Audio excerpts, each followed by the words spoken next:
Good morning, students.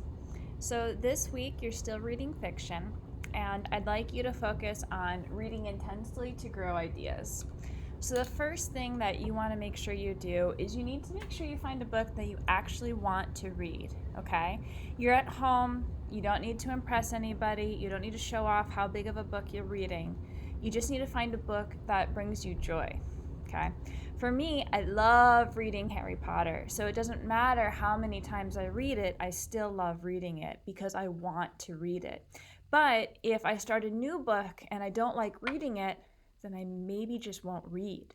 And that's way worse. Okay. So find a book that you actually want to read.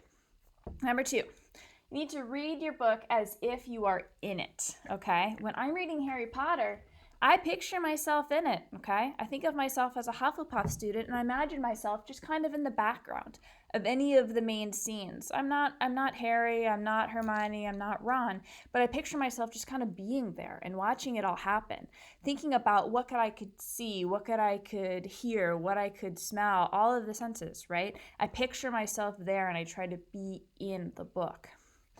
And next, you have to figure out the confusing parts. So, if I'm reading a book and I don't know what's going on, then I pause, I think about what I've just read, and usually I go back and reread. If it's a really confusing part, sometimes I go back and I reread like 2 or 3 times, okay? And this helps me understand the book, it helps me understand what's going on, and it makes me a better reader. And then finally, you note the important parts to talk about later. If you have sticky notes at home, you can use sticky notes to take notes while you're reading, or you can just have your reading response Google Doc up at the same time, and you can type notes while you're reading, okay? These are some simple tips to really grow your ability to read as a reader.